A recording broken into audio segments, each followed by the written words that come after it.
for AV. Doug trying to keep it off the center line. Doug, 378.8, 326.24. Doug Kalitta is your new #1 qualifier.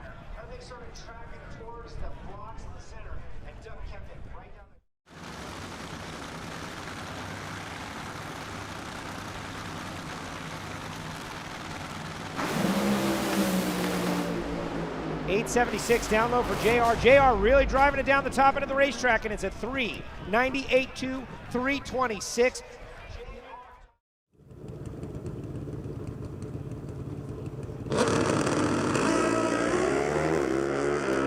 Kelly's still out with that 162 reaction time, which is one of the problems that they've been facing on that bike.